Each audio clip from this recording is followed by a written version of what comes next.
Alright, good morning everybody. Welcome to a video game demonstration. So this is the game that I have been working on for the past few days. It's a platformer that I have decided to create.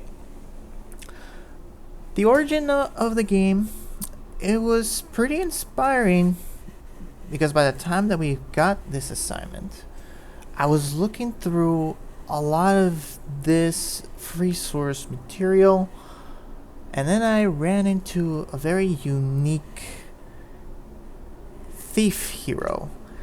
And instead of a thief, our little friend Percy, he's really a scavenger. He's going through a lot of ancient structures and ancient artifacts to be able to fund his little mischiefs and adventuring. So through that, I was able to think of a platformer called Dungeon Knight. And so far, this is what I have made for Dungeon Knight. So take a look right here. So I've got the background image that I have picked out as the main menu image, where you can click and check out other leaderboard players that they have done their high score here, adjusting the resolution, whether you want it to be very big, very small, or then medium. And the reason why I picked the clouds in the sky, this image right here, is because of the type of environment that you are found. Basically, in this world, well, they're floating islands. And the floating islands, all you see is this majestic aura that is emitted from the clouds. And you can see the light here. It is very clear. It is just a regular day, very normal, and the light projects it very well. But just because the world is within the clouds doesn't always sound like it's like it can sound like heaven, but it also sounds mysterious. Why is the world like that?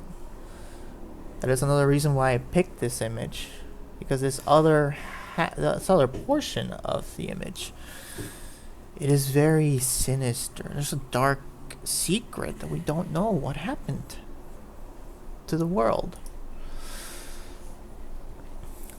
And so hence we have our little mischievous guy, Percy, right now for looking through the assets and everything.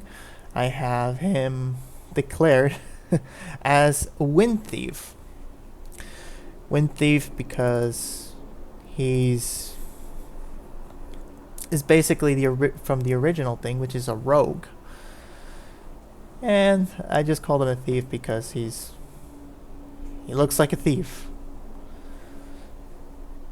So here on the 2 side-scroller BP, I have the blueprints section, the maps section, the sprites section, and right here we have the 2 side-scroller overviewer and the main menu, designed so that once it's implemented, that would be the goal, is to make sure that this gets working, so you guys can just click and then be able to initiate the adventure of a little Percy guy.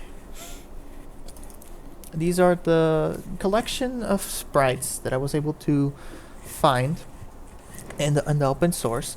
We're going to start with the Wind Rogue. We have plans to have the attack animation.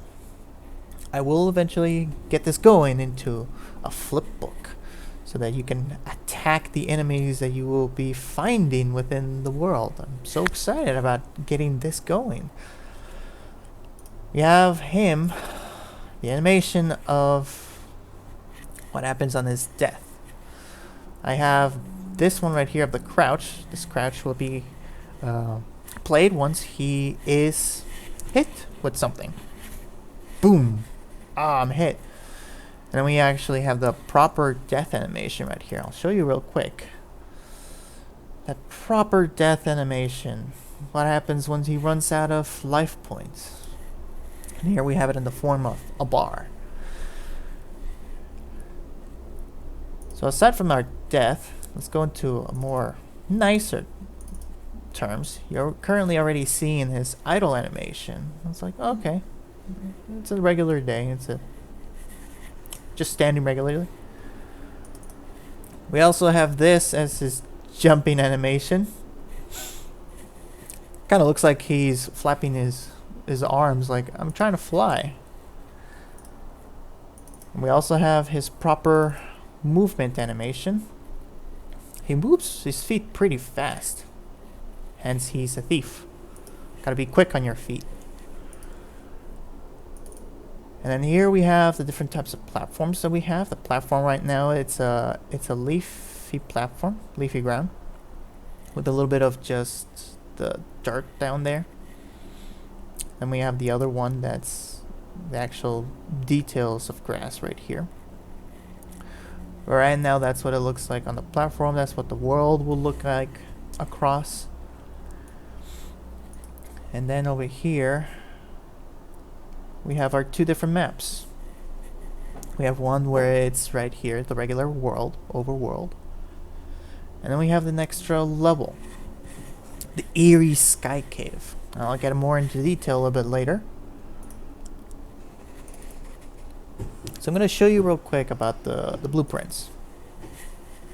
Right here in the blueprints, we have, there's a combination of things that I was able to find, a little bit of extra video tutorial helps as well. Once this is implemented really well, I've changed the handle movement a bit. So once that gets going pretty well, there'll be this one modifies the rotation, the way it's facing, makes it look nice and clean.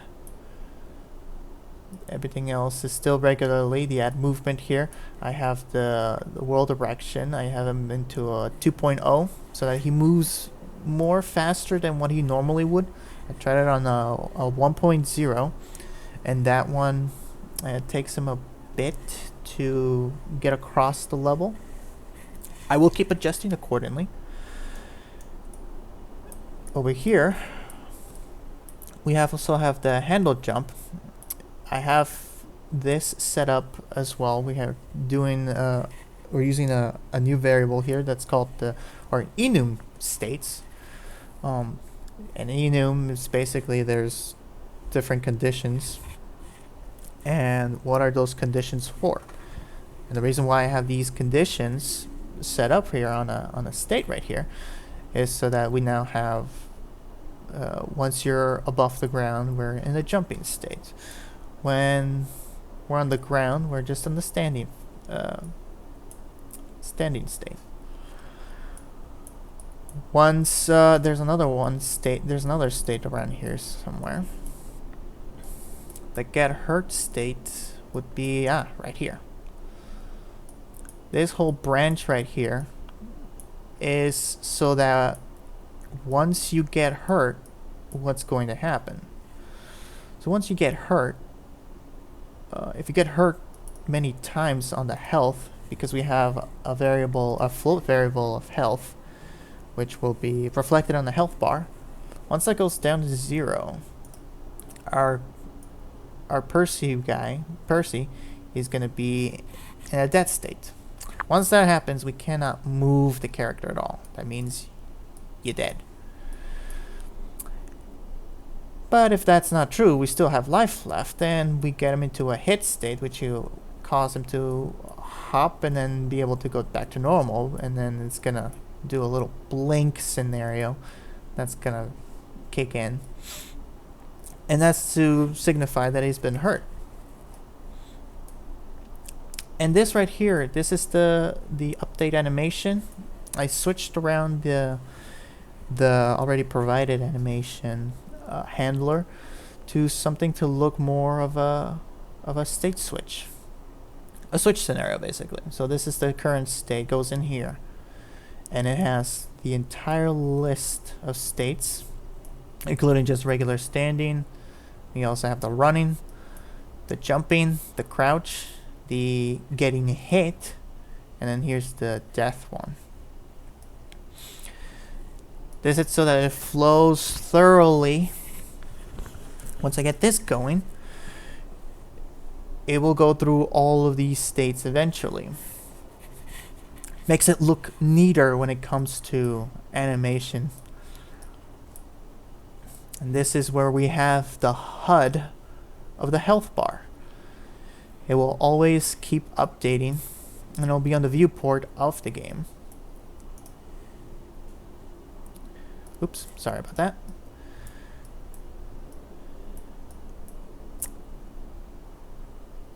This is basically just initializing the HUD right here, the states, and then we have another thing to show. This is the enumeration that I was talking about. This is how I was able to get our little unique node on the character side scroller, as I was able to get to this right here. Switch on character state, which stands for character state. Before you can even do that, you need to first be able to have created an enumeration, which will get you here. It's going to be empty, and then you just add a new one. And once you click on a new one, these new states are going to appear. You can add a description to that here. You can even describe what this enumeration here does. So here we're going to say this is to keep track of the character state.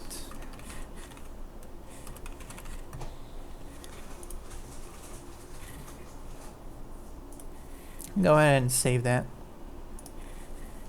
That's going to be for a future note, because I really want to get this game, because I really have a story already picked out for my little dude. And here we have the health bar. Health bar will look onto the upper left corner of the screen. Health bar will unload. The health bar will already show at max, and then anytime the character gets hurt, the progress gets going down and down and down. I will give you a demonstration in a little bit. And as far as obstacles, I so far have the obstacle one. Now this is a thunderbolt. Unload it when the spear will not be visible. I did already adjust the settings for that.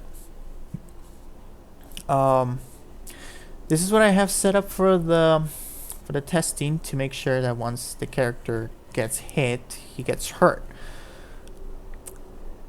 And that's still a work in progress, but I am confident that I will get that working. And I can still do that demonstration that I was talking to you earlier about.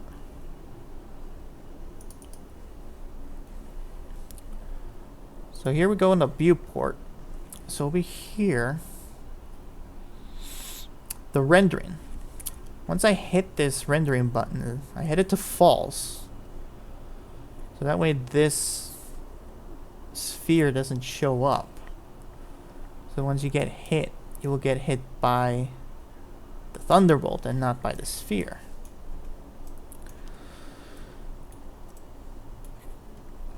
So once you get across this amazing level, I'll not show much of it, but there's going to be a point where you reach. When you hit that point, the level is supposed to take you to a different eerie place. The cave. Now this was what it will look like in the cave. Now why and how is there supposed to be a cave in the sky? Now that's also part of the reason and story that just gets me hooked. Gets me excited. I really want to learn more about what these characters are going through, the mysteries, the why and how it got to that moment.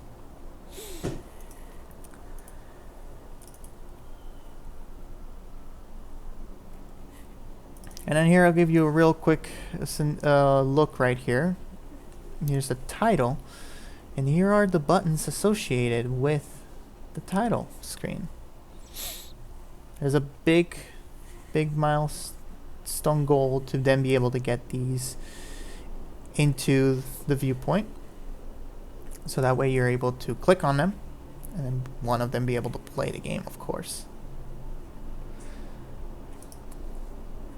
So let me give you a little demonstration of what that game will look like. I'm going to the viewport. You already got into the skies scenario. So we have our little thief going across, and he would be jumping. He does look like he's flapping through the skies. It's like there's reduced gravity force happening in this shattered sky world. Then that's the Thunderbolt. It will be an animated Thunderbolt by the time this will be fully implemented. And then there's Collision. The Collision is working right there. But what we really want to do is for something like that to happen. So there I got hurt a bit.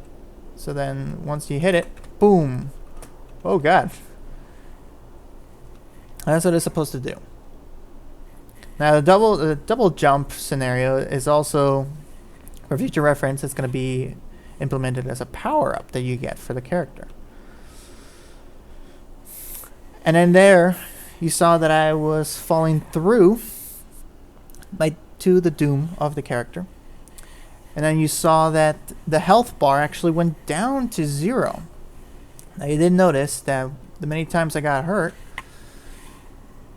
the health bar progress was going down slowly. And that is what it's supposed to do when it comes to you getting hurt. You're supposed to be going into this, you jump accidentally to Thunderbolt, and you get hurt. And you saw how much the health bar is decreased. So that is the main goal that I have for this game. To be able to have not just tiny obstacles like that, to be able to have it other enemies coming through. Because so far right now this is just the sky world environment. Not a lot of enemies are going to be happening right here. I'm going to take you real quick across the level, because there's so much shattered happening upon the sky world.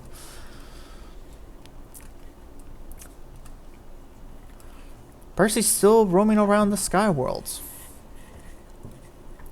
seeking out treasures and fames.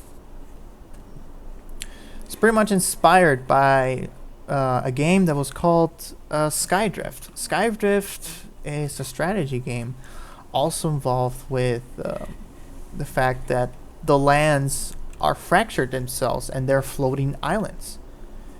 This game, Dungeon Knight, is an inspiration of that. That is why you have more of the sky theme across the entirety of this level. Why you have shattered platforms that you need to traverse through to be able to get to the finish line. There's a lot of mystery going on behind this. And I'll give you a short description. And also it ties into the reasoning why I called it Dungeon Knight.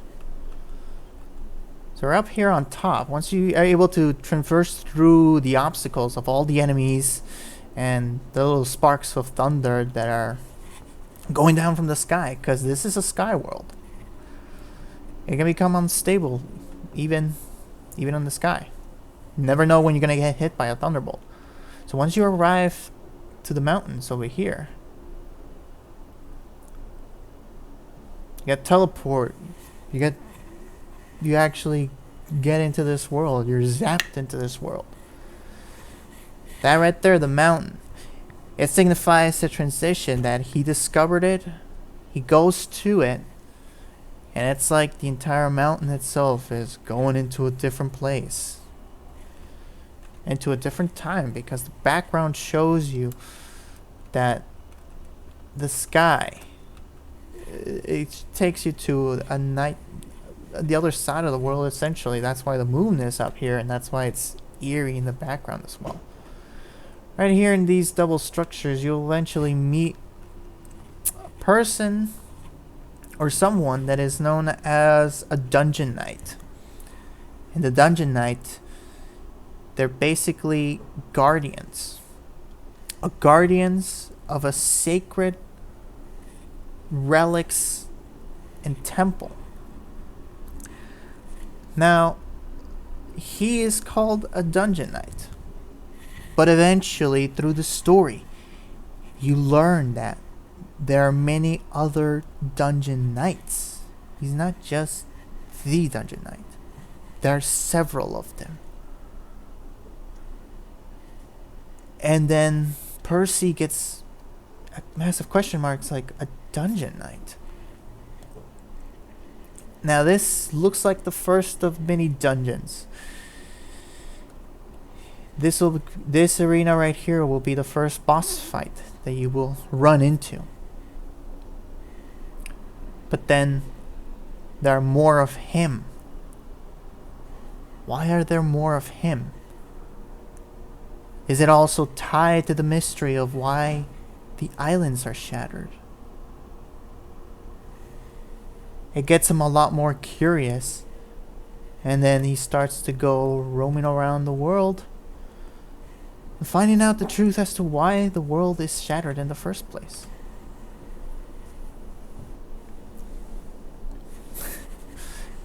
And that is the true mystery that I have planned for Dungeon Night. I hope you guys enjoyed this little video demonstration. This is only this is only the first milestone so far of Dungeon Night. Next time I will surely have a lot more details for you. I can't really wait to show you. I've been Edgar Hernandez. Thank you very much for listening. I hope you guys have a wonderful day. And also, I hope you guys have an enjoyable Christmas and a blast of a happy New Year. Thank you very much.